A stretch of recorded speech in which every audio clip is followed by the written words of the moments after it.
अमन होता है और इस्लामाबाद में सार कॉन्फ्रेंस होती है तो मोदी वहां शामिल होंगे, जाएंगे, शरीक होंगे। मुझे एक फिक्र लगी है, सियाचिन से वो नहीं हटे मगर हम कारगिल से हट गए। क्या है फिर वो वजह जो हम पीछे हटे हैं? और हटे हैं हम एक लिहाज से थोड़ा सा पीछे, क्यों? हाँ, अमेरिका उन पे दबाव नहीं डालेगा।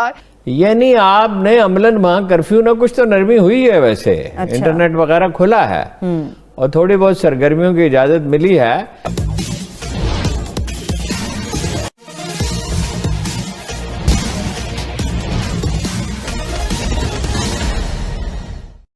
जब से भारत द्वारा पाकिस्तान का सीमा पर सीज फायर बनाए रखने का प्रस्ताव स्वीकार किया गया है, पाकिस्तान में यह एक बड़ी चर्चा का मुद्दा बन गया है। लोग तरह तरह के कयास लगा रहे हैं। कुछ लोगों का कहना है कि यह अच्छा कदम है, कुछ लोग इसमें मोदी की चाल के रूप में देख रहे हैं, कुछ लोग इमरान खान पर कश्मीर का सौदा करने का आरोप लगा रहे हैं, कुछ लोग यह सवाल पूछ रहे हैं कि भारत क्या जम्मू कश्मीर का विशेष दर्जा समाप्त करने वाला अपना आदेश वापस लेगा? अगर वापस नहीं लेगा तो फिर सीज फायर का क्या मतलब? इस पृष्ठभूमि में कुछ और चर्चा इस वीडियो ब्लॉग के अंतिम भाग में करेंगे। उसके पहले आइए सुनते हैं कि पाकिस्तान की मीडिया में क्या क्या कयास लगाए जा रहे हैं। लेकिन हैरान कुन तौर पर गुज़श्ता दिनों पाकिस्तान और भारत की तरफ से LOC पर अमन कायम रखने के लिए, अमन बरकरार रखने के लिए जंगबंदी के मुआहदे की पासदारी करने का ऐलान किया गया है, जिसका अक़वाम मुत्तहिदा समेत दीगर ममालिक ने खैर मकदम भी किया। अगरचे अमन की अज़्म का इजहार करना खुश आइंद है।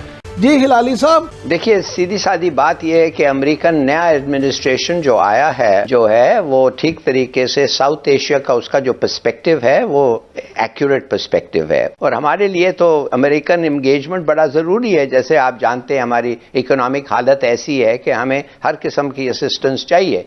तो हमने और इंडिया ने मिलके 2003 का अग्रीमेंट, जो कुछ नहीं है एक्चुअली, 2003 का तो अग्रीमेंट हमने ऑलरेडी साइन किया हुआ है। हमने कहा हाँ भाई, ये जो 2003 का अग्रीमेंट है ये बड़ा अच्छा अग्रीमेंट है, लिहाजा हम इस पे अमल करना चाहते हैं। अमेरिका भी खुश हो गया। अब देखते हैं अगला स्टेप क्या होगा।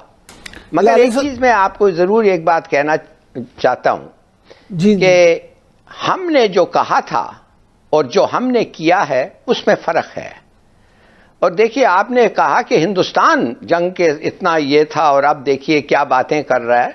मगर हमने जो कहा था और ये अग्रीमेंट, इसमें फर्क नहीं है। बिल्कुल है। मिसाल के तौर पे हिलाली साहब, गुजारिश ये है कि फ़र्क तो है, लेकिन मैं यहाँ पे मेरा जो सवाल है वो ये है, मैं जानना ये चाहता हूँ कि अगर आप इसको सारी सूरत हाल को देखें, वज़ीर आज़म इमरान खान साहब अभी जब 2 दिन पहले श्रीलंका गए थे, वहाँ आपने उनकी टोन भी देखी। इंडियन मीडिया में ये चीज़ें रिपोर्ट हो रही हैं कि पाकिस्तान और इंडिया में ये जो अमन की मूव चली है और अगर अमन कायम हो जाता है तो इस साल के आखिर में सार कॉन्फ्रेंस यहाँ इस्लामाबाद में हो सकती है और उसमें मोदी भी आ सकते हैं। तो ये मोदी एकदम से जो पाकिस्तान के साथ जंग कर रहा है, एकदम से अगर ये कह रहा है और वहाँ का भारतीय मीडिया इसका प्रोपेगेंडा भी कर रहा है कि जनाब अमन होता है और इस्लामाबाद में सार कॉन्फ्रेंस होती है तो मोदी वहाँ शामिल होंगे, जाएंगे, शरीक होंगे। लेकिन मेरा सवाल ये बनता है कि तो मुझे ये लगता है कि इस काम में भी इंडिया की कोई ऐसी चीज़ ना हो, कोई ऐसी चाल ना हो कि जिससे इंडिया दोबारा पाकिस्तान को इस तरफ ला के तो अपनी कोई दूसरी चाल चलने की कोशिश करे।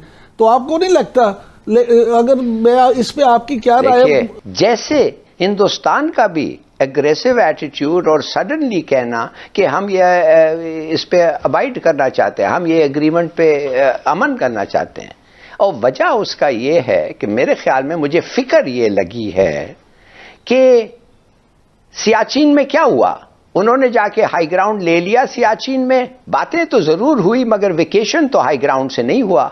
मगर कारगिल में क्या हुआ? भागा भागा गया नवाज शरीफ क्लिंटन के पास, और क्लिंटन ने उसे क्या कहा? उसने कहा कि मेरे पास आने की तुम्हारी जरूरत ही नहीं है, अगर तुम हमारी इमदाद चाहते हो तुम पहले लिख के लाओ कि हम कारगिल के जो हिस्से हमने लिया था इंडिया से, उधर से हम निकलेंगे। उसने कहा हाँ हम निकलेंगे। उसने कहा अच्छा फिर आओ, फिर मैं सुलह करता हूं। अब मुझे एक फिक्र लगी है, सियाचिन से वो नहीं हटे मगर हम कारगिल से हट गए। अब हमने कहा है इनको, जैसे शेख रशीद ने कहा है 370 खत्म करो, ये करो वो करो, फिर हम बात करेंगे। उन्होंने नहीं किया मगर बात करने के लिए तैयार है।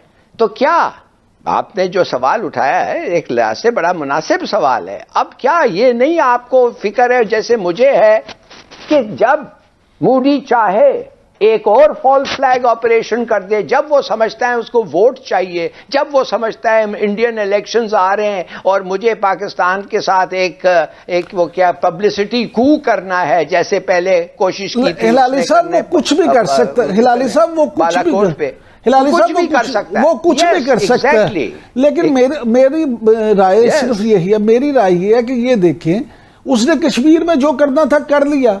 अब दूसरी बात ये हिलाली साहब बिल्कुल सही कह रहे हैं, और बिल्कुल सही कह रहे हैं आप, मेरी बात सुने एक मिनट, बिल्कुल सही कह रहे हैं। अमेरिका की कोई अमेरिका उन पे दबाव नहीं डालेगा, इसलिए मैंने 2 वाक़या, सियाचिन का वाक़या मैंने दिया, मगर देखिए जब हमारे पे दबाव डालना आया कितना दबाव डाला। और बिल्कुल सही कह रहे हैं आप, ये कुछ भी हो सकता है उससे, मगर क्या है फिर वो वजह जो हम पीछे हटे हैं, और हटे हैं हम एक लिहाज से थोड़ा सा पीछे, क्यों? और वो सिर्फ एक ही बात यह है, हमारी इकोनॉमिक हालत जो ऐसी है वो ऐसी है कि अमेरिका की गुडविल की जरूरत है। इसका मतलब नहीं है कि हम हट गए हैं, हम समझते हैं कि 370 खत्म नहीं हुआ है, हमें पता है कि एनेक्सेशन कश्मीर का हो गया है, हिंदुस्तान ने ले लिया है, और बगैर इसको वापस करे वो बातचीत उनके साथ नहीं होती। मगर जब अमेरिका हमारे पे दबाव डालता है और हमारे हालात ऐसे हैं, हमें कोऑपरेट कुछ हद तक करना चाहिए। हुर्रियत कॉन्फ्रेंस की तरफ से भी कहा जा रहा है कि बड़ा अप्रिशिएट किया जा रहा है जो सीज फायर हुआ है, पाकिस्तान भारत के माबैन हुआ है, और बड़ी अच्छी इसको कहा गया है शुरुआत है। इसके रिलेटेड कोई और इन्फॉर्मेशन है कि ये हुआ कैसे, क्या चीजें है ना जी, आगे भी तो कुछ हो ना। यानी आपने अमलन वहां कर्फ्यू ना, कुछ तो नरमी हुई है वैसे। अच्छा। इंटरनेट वगैरह खुला है और थोड़ी बहुत सरगर्मियों की इजाजत मिली है। अभी तो आप देखेंगे कुछ दिन में अमेरिकी लाबी और इंडियन लाबी मुतहर्रक होगी। यहाँ पे बड़ा पेनिट्रेशन है उनके कारोबारी तबके में भी। ये सो कॉल्ड सिविल सोसाइटी, इंसानी हकूक के कमीशन, ये हुदवाई किस्म के लोग ये अभी करेंगे शोर शराबा कि जी अब तो वो बड़ा ठीक हो गया मामला। भारत में लोगों का यह मानना है कि भारत के राष्ट्रीय सुरक्षा सलाहकार अजीत डोभाल इस सीज फायर एग्रीमेंट के सूत्रधार हैं। विदेशी मामलों के जानकारों का यह भी कहना है कि भारत के सुरक्षा सलाहकार अजीत डोभाल और पाकिस्तान के प्रधानमंत्री के सुरक्षा सलाहकार मोहिद यूसुफ की किसी तीसरे देश में हाल में ही मुलाकात हुई थी, जिसमें मोहिद यूसुफ ने सीमा पर सीज फायर का तथा भारत पाकिस्तान के बीच फिर से वार्ता प्रारंभ करने का प्रस्ताव रखा था, जिसे अब स्वीकार कर लिया गया है। क्योंकि अब पाकिस्तान में कुछ लोगों द्वारा सीज फायर के स्वीकार को अब विरोध का एक मुद्दा बनाया जा रहा है, इस कारण मोहिद यूसुफ ने अजीत डोभाल से अपनी मुलाकात की बात से इनकार कर दिया है। 1999 में भारत और पाकिस्तान के बीच, जैसा कि आप लोगों को पता है, कारगिल का युद्ध हुआ था। उसके 4 साल बाद 2003 में दोनों देशों ने एक लिखित सीज फायर एग्रीमेंट किया और 2003 से 2006 तक सीमा पर पूर्ण रूप से शांति रही। एक बार भी सीज फायर का उल्लंघन नहीं किया गया था। लेकिन 2006 के बाद अचानक पाकिस्तान ने सीज फायर का उल्लंघन करना शुरू कर दिया। मजबूरन भारत को भी जवाबी कार्रवाई करनी पड़ी।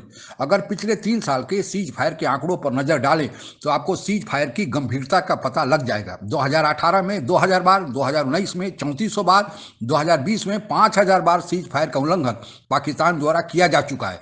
पिछले 2 माह में यानी 2021 के प्रारंभ से 24-25 फरवरी की रात जब यह सीज फायर पुनः प्रभावी बनाया गया, पाकिस्तान द्वारा 600 बार सीज फायर का उल्लंघन किया जा चुका है। पाकिस्तान द्वारा सीज फायर उल्लंघन करने का 2 मुख्य उद्देश्य है। पहला, सीज फायर की आड़ में आतंकवादियों को और भारत के जम्मू कश्मीर राज्य में भेजता है, और दूसरा, भारत के साथ तनाव बनाए रहने से पाकिस्तान की आर्मी की पूछ बनी रहती है।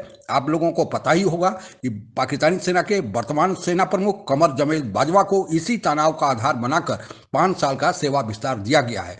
शांति कैसे भी हो, इसके लिए सबको पहल करनी चाहिए। आज के लिए बस इतना ही। आप अगर हमसे जुड़ा रहना चाहते हैं तो कृपया मेरे चैनल को सब्सक्राइब करें तथा बेल आइकन भी दबा दें ताकि नई वीडियो की जानकारी तुरंत आप तक पहुंच जाए। धन्यवाद। जय हिंद।